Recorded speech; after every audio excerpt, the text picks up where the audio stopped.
What is going on, gunfighters? I'm excited about today's episode because I consider myself a servant. I'm here to serve. And two of the patrons reached out in very similar questions and inquired on how to best set up a fighting rifle, a fighting carbine. So that's what we're going to talk about today. I'm excited about that.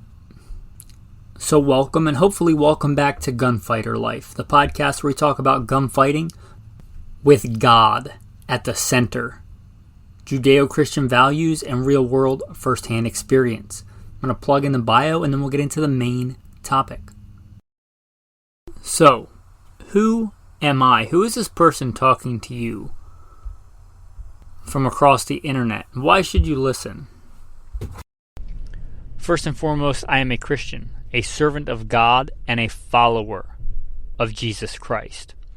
God has blessed me to do many things in my life, for I could do nothing apart from Him. U.S. Marine Corps combat veteran, did a couple of tours in Iraq. As an assaultman after my combat tours, I was an urban warfare instructor for the Marine Corps under Mojave Viper. Also served in the U.S. Army, both full-time and part-time National Guard. Also did several years in law enforcement, L.A.P.D. I worked regular assignments and more specialized assignments. Been a private contractor for a 3-letter government agency. That's all I'll say about that. Been blessed to be a state rifle and pistol champion. And West Coast Regional Rifle Champion. Won more shooting competitions with the talent that God's given me than I can actually remember. Was blessed to be the commander of a tactical team in a large metropolitan area. Our primary job, the reason we primarily existed, was to stop active shooters. I got the opportunity to head up and be the commander of that team. I grew up around guns, hunting and shooting and competing at a very early age. Been blessed to hunt all over this beautiful country, from whitetail on the East Coast to mule deer on the West Coast, and bear and elk and all manner of things. I've even been a professional big game hunter and guide. But again, most importantly, I'm a Christian. And I am your host, Michael Melito. Welcome to the podcast. Fighting rifles. As you might deduce from the bio, by God's grace, He's gotten me through many a situation. I've been a professional gunfighter most of my adult life. Now I'm trying to serve and share that knowledge with you. So, if I can serve, I should, I think. So, let me give you a little bit of pontification on fighting rifles and carbines. And I would say, first of all, ask why. What is this rifle doing for me? The goal for this rifle to look the coolest it can on Instagram with all the coolest matching Cerakoted parts and this thing and that thing? Is it a fun novelty for the range? Is it a tool to protect? A tool to help love your neighbor as yourself? And that should be the answer, right? Jesus told His disciples to carry swords. What are swords used for? They're a weapon. One of the patrons, this came up in an insider chat, and was asking about different optics and stuff and how to configure his rifle. And I asked him, is it a fighting rifle? Is it a fighting gun? And he pretty much responded with, I don't remember the exact words, but yeah, everything I own is set up like that. And that's a great attitude to have. I don't share that attitude. I do have some guns. I'm not a gun collector, but I have some guns just for training. Like, they make me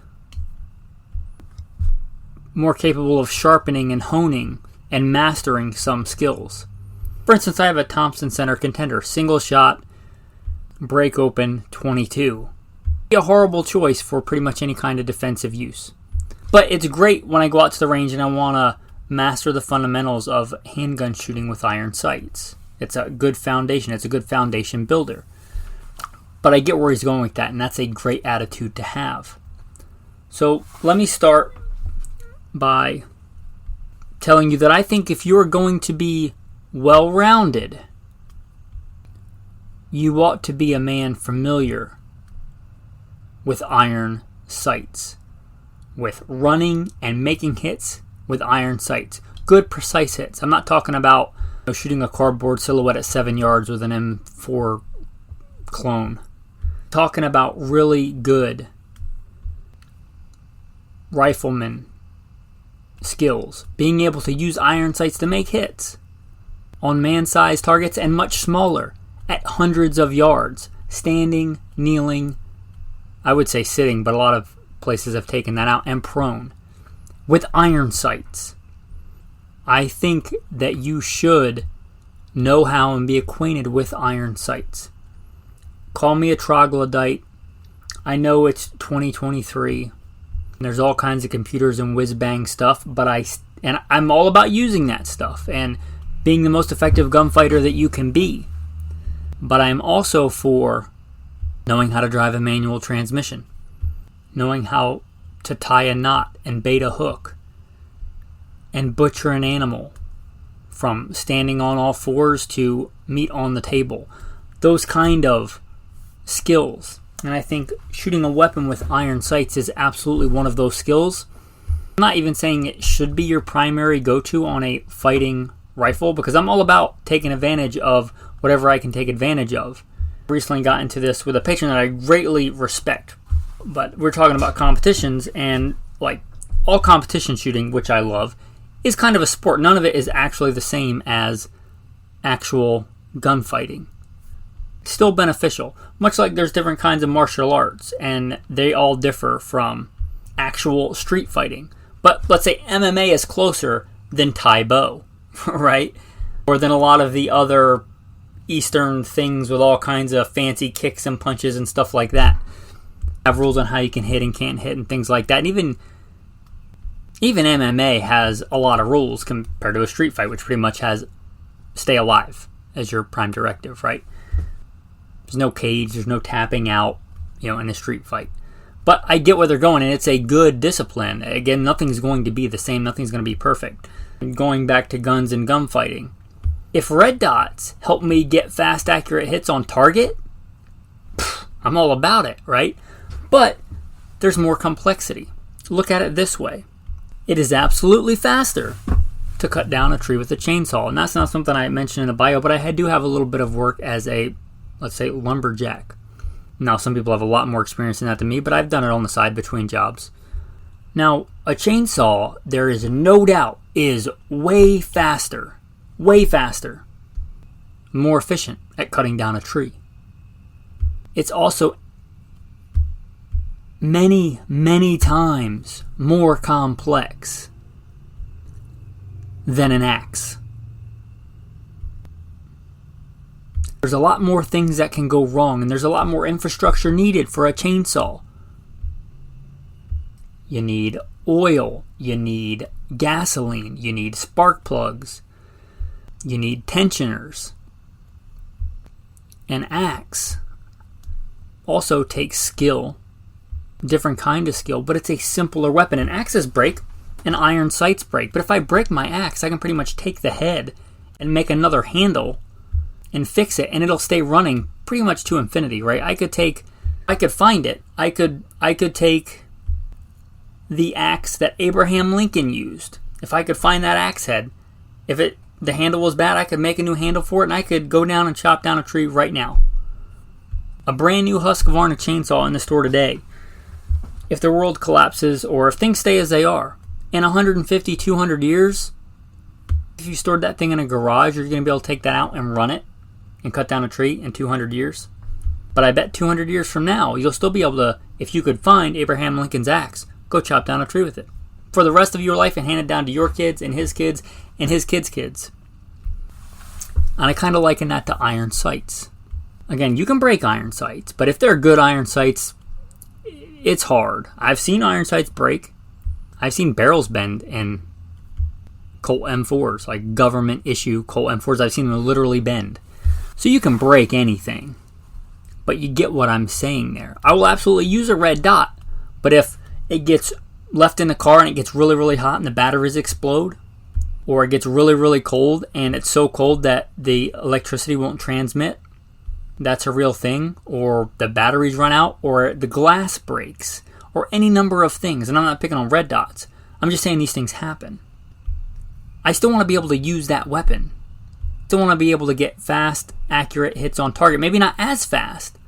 But, in the Marine Corps, I joined back when we had to polish our boots and had the old woodland camo pattern. And I qualified expert in the Marine Corps. And we got hits on man-sized targets up to 500 yards with an iron-sighted, beat-up, old, I don't want to say piece of junk because it still worked, but an M16A2 that the metal parts on it may have been more silver than black, to give you any idea. And that gun was still running. If they haven't decommissioned it and shredded it, that gun's probably still running.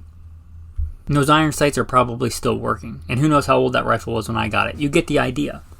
So any fighting rifle, I am going to say, backup iron sights. I don't even think you need backups. If you just want to run an M4 clone with iron sights, especially at first, if you aren't familiar, if you've never shot competitions with irons, and you listen to my bio, I grew up, I cut my teeth doing that. Before I joined the Marine Corps at 17, I was already a gold medalist in shooting weapons with iron sights. By God's grace, He blessed me to do those things. But if you're not, you may want to go to, and I have no affiliation with, or have never done it, but an Appleseed shoot or something like that, and get acquainted with the beautiful skill and art of making hits with iron sights, because it's a dependable way to project force and protect those that need protecting.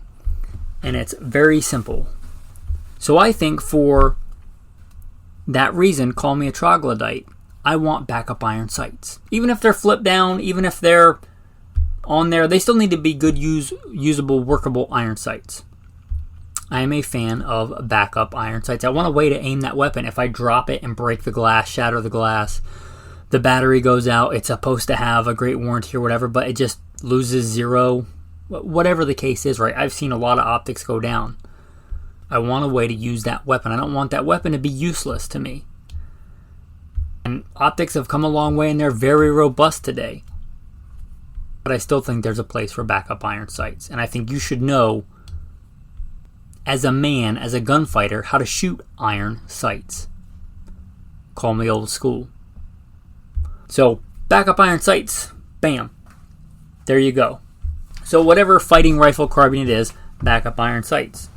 If you just want to have iron sights, if you just want an M4 clone or an M16A2 or something like it with just good fixed iron sights, and I think some of the best combat capable iron sights, you're not talking about the like running an M14 or an M1 Garand or something like that, are the M16A1. Now I came in after those, but I'm familiar with them. That sighting system, it's simple, it's rugged, it's lightweight. I didn't have one of those, but in law enforcement, I did run a CAR-15, a military issue, fully automatic if I wanted it, and fully automatic is almost useless.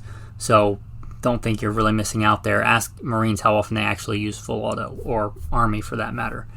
But anyway, I was issued a full auto one in law enforcement. Shoot it full auto for fun, but that's really all that was really designed for. There may be a situation one day where it was relevant, but it had those sights on there, pretty much. Different sight radius, but it had those old school M16 A1 sights. Robust, rugged. I never was unconfident that thing wouldn't be zeroed or run. It was a great little carbine. It would still be a fantastic fighting carbine. And not the full auto one, because you probably can't get that one, but just a CAR-15, go look up what that is. Fighting carbine. It's simple, it's very utilitarian. You could, if you're up for the task as a rifleman, that rifle will do pretty much anything you want it to do inside of 300 yards. It's phenomenal. It just has iron sights. That said, there are real advantages to good optical sights. Now, other than what I was issued in the military, and I should say was one of the early adopters before everybody got them, in Iraq, of the ACOG. And so I got to go to war twice, once with just irons and once with irons and an ACOG. Good ACOG, fixed power, very rugged, very robust. I really like that optic or something like it where it doesn't take batteries. They're definitely war proven. But I'm going to go skip ahead a little bit because this podcast is already it's just past 15 minutes and I haven't even really gotten into actually setting up a fighting rifle other than if you just want iron sights. So the first one I set up for myself, and this was before I ever heard the term recce rifle, but I was doing one of those more specialized assignments in law enforcement. I was doing some more special stuff, by God's grace, blessed. And one of the things we did, talking about being old school, there was a time, this is mostly for the younger people listening, where marijuana was a highly illegal substance in the U.S. It wasn't that long ago. And I could really care less if you want to do marijuana or not. That's not really my thing. But I was a cop, and there's these big federal task forces. And what happened was these Mexican drug cartels, gang members, gangs, whatever, instead of going through all the hassle of trying to import, however many thousands of pounds of marijuana over the border, there's some really remote places up in Northern California and throughout the West where they would just go and drop people off, and they would literally grow a crop of marijuana and then sell it in the U.S. And it was not unheard of for them to defend that with deadly force. And we would, again, I want to be too specific, there were these task forces and I was attached to them. I don't want to get into what agencies or whatever. They would have guys on helicopters, they would locate these things, they would go drop us. We would go, let's just say, make it safe, collect up this marijuana. They would lift it up and make helicopters and stuff like that. And we would dispose of it. I needed a rifle that would be good for CQB distances. I was doing urban stuff. Or if I was out there on those marijuana grows in big open country out west. And so I had never heard the term recce rifle, but I needed a rifle to do all that. And here is how I pretty much set that up. I was also big into competition shooting during that time. And this rifle is still one of my go-to fighting rifles. It's not my go-to fighting rifle, but it's probably my second one. Now it's a piston-driven AR-15. It's got an LPVO, a simple, I'm not even going to mention the model because L.A.P.D doesn't make it anymore, but it's a L.A.P.D LPVO. Takes no batteries. I have 45-degree offset iron sights. If I'm really down and dirty, going fast, and just getting crazy fast hits, multiple targets, a crude sight picture with those iron sights can be crazy fast. For most stuff, I have the LPVO, and that LPVO has been on there for well over a decade. And the original worn mounts I mounted it with, the permanent worn mounts, I don't think that thing has moved. I've dropped it. I've literally beat on it with a hammer, doing some gunsmithing I probably shouldn't have been doing. That thing is rock solid. It's never lost zero. I've changed ammo and changed zero and stuff like that over the years, especially with ammo shortages and whatever, and I couldn't get my go-to ammo, but that thing is rock solid. So, LPVO. I like 1 inch. I know that 30 millimeter and 34 millimeter and who knows how big they are now is kind of the craze because the numbers on a page, but just like a vehicle or a vessel, if you put more weight higher, it's going to want to roll over. And if you're shooting dynamically, standing, kneeling, leaning around a barricade, stuff like that, the way the gun balances to me is very important. I have this big, heavy, and I've tried to use them before, kludgy 30 millimeter, 34 millimeter tube on top of my gun, and I'm leaning around something. That gun's going to want to roll over. I have to start thinking about offset and where do I aim on the target and all that stuff. And that's a lot to think about if you're getting, let's say, on the wrong end of a, let's just say, law enforcement business deal. Or whatever, however you want to phrase that, right? I like simple. I like a 1-inch tube LPVO. I like rock solid mounts. I get no kickbacks, no affiliation here, but I'm going to recommend a few mounts. DNZ. I don't even think they existed back when I put this rifle together. They are very simple and rugged. DNZ mounts. One piece if you can get it. I also really like worn mounts. They're the ones that are on that rifle. They've been on there, I don't know how long. Rock solid. Warren makes all kinds of rings, but I've used several of them. They're good rings. Tally, if you're looking for a rock solid mount that's a little bit on a budget. I'm going to tell you, I really encourage you to, if you don't know how to mount a scope, pay somebody to do that. But if you don't know how to lap the scope rings and use the little aligner tool and have a proper torque wrench, pay somebody to do that. Use both the bubbles to get it perfectly aligned up and down. But a good solid 1-inch LPVO for a fighting rifle and carbine that I'm going to shoot dynamically. Not a sniper rifle, Now, I've never been a sniper. I want to be clear about that. I was not a sniper in the Marine Corps. I am not an F.B.I. sniper. I have done designated marksman things and roles. I'm not a sniper.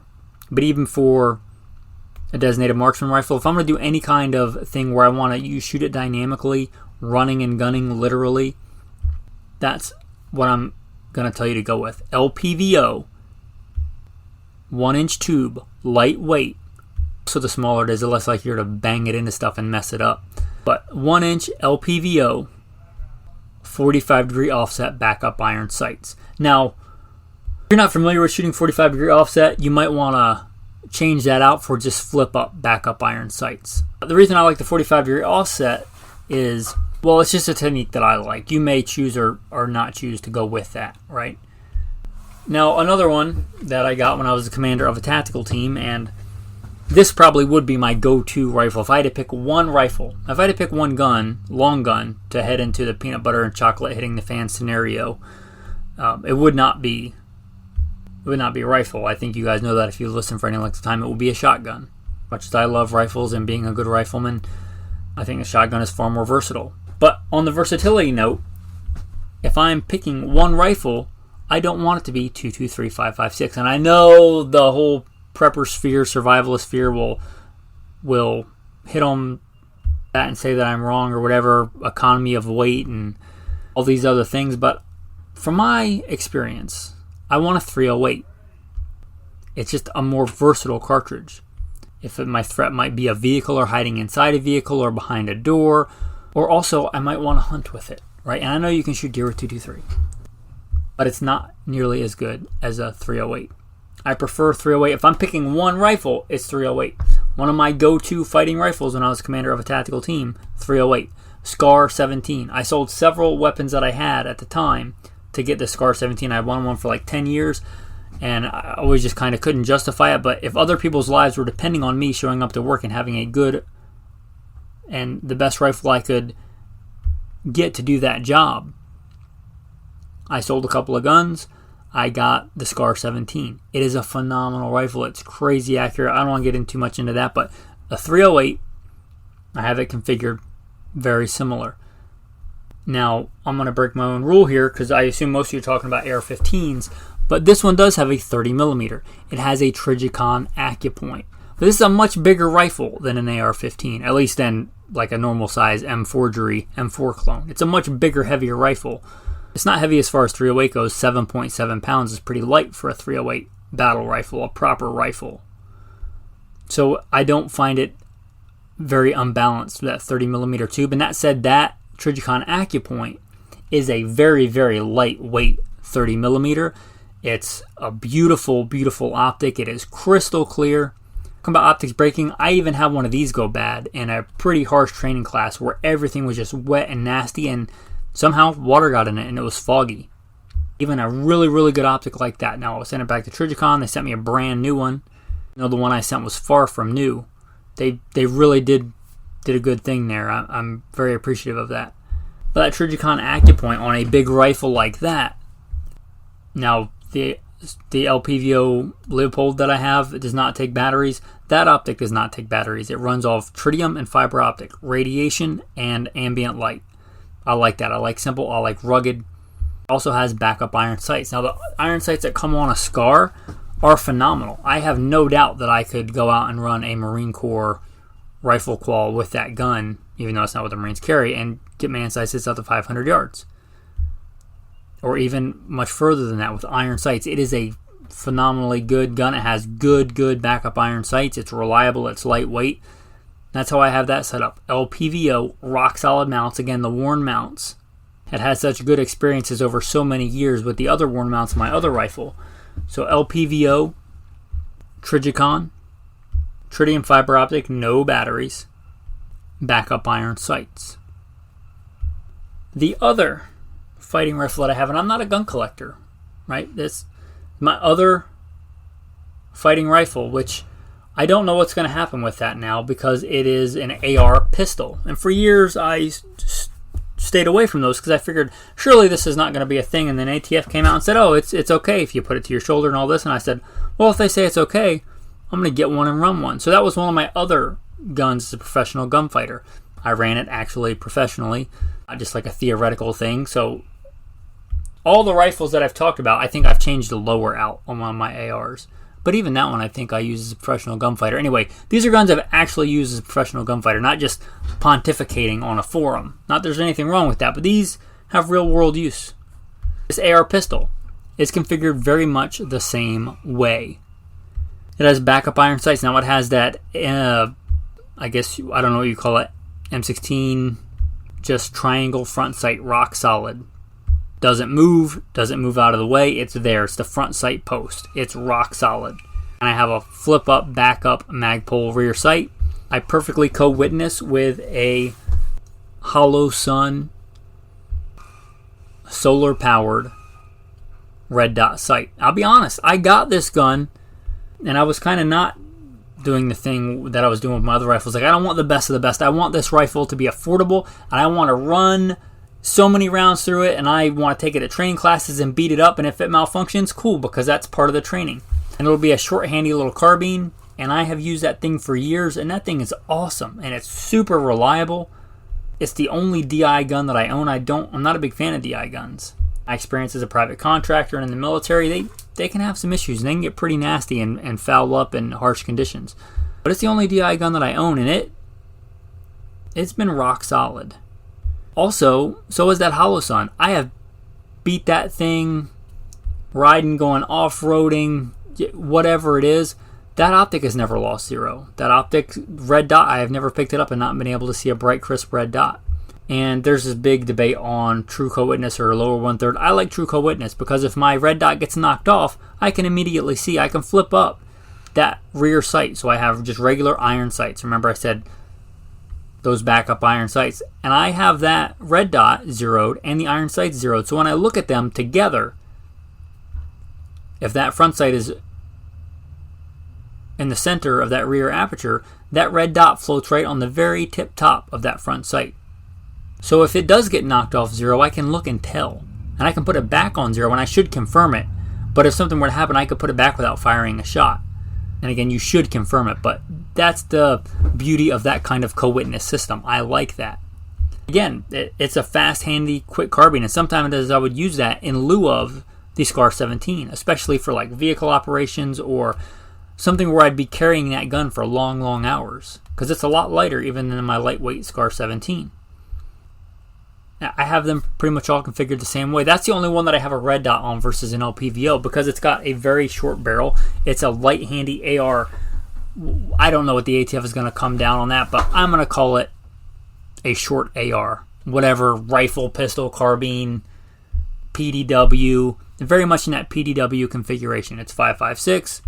It's, I forget if it's 10.5 or an 11.5. I think it's 11.5 because I generally will go with the longer barrel. So it probably is that. I have no idea how many rounds I've put it through it. Been all over the country. It's rock solid. Backup iron sights, red dot. And if you want a good budget option, I would say backup iron sights and the Hollow Suns. Even though they're not American made and I like to recommend American, I kind of bought that rifle again as a beater, and I have beat up that Hollow Sun. Now I don't abuse it. I don't just take it out and whack it against a tree or something like some, one of those channels that does that. But it's gotten, I don't treat it gentle either. And I break a lot of stuff, and I haven't managed to hurt that Hollow Sun yet. So if you're looking for a good budget option, one of the M4 clones, a good all-around fighting carbine. Now, if you don't know where to start on that, I'm going to give a couple of recommendations. Smith & Wesson M&P. It's going to be my number one. Just get a complete built rifle. If you're really good at building ARs and all that stuff, then you probably know what you want anyway, and I'm not going to sit there and try and tell you.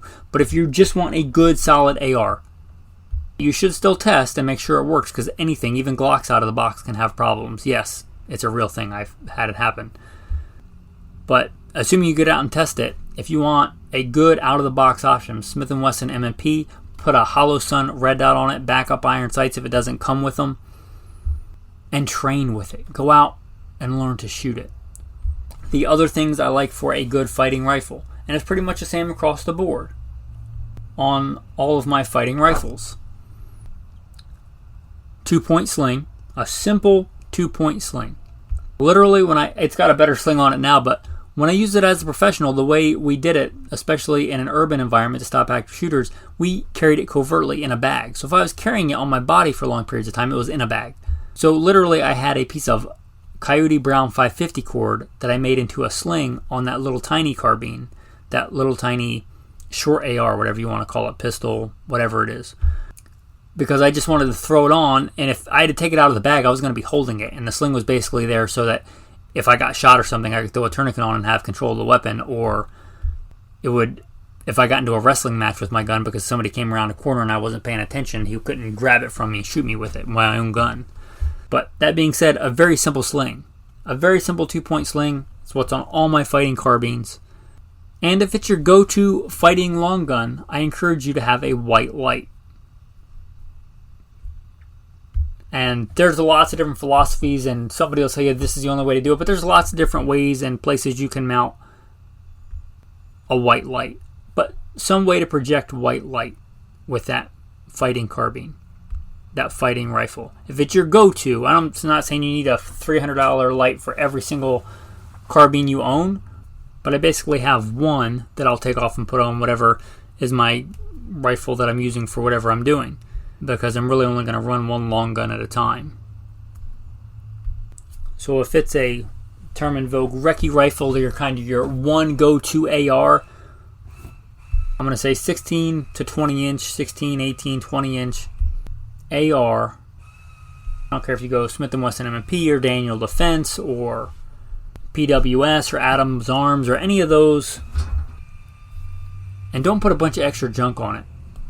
That's what I think you should have. If it's a recce rifle like that, LPVO. If you want a little bit more positive identification of targets and maybe a little bit longer range or shooting smaller targets, then LPVO. If it's just a home defense carbine, you live in a really dense urban environment or something like that, or you're on a budget, just Hollow Sun or some other red dot. There's a lot of other really good red dots, but a red dot sight and backup irons. If it's, again, a fighting rifle carbine, if it's just for going out and shooting competition and stuff like that, backup iron sights, whatever, because you just go home that day. That's not a big deal. You're not dead. A 2-point sling and a white light, and keep it simple. In wrapping this up, I want to put this, you've probably heard a version of this many different ways in cliche terms. I was trying to think of a new way to put it, and I think by God's grace I'll be able to articulate it well.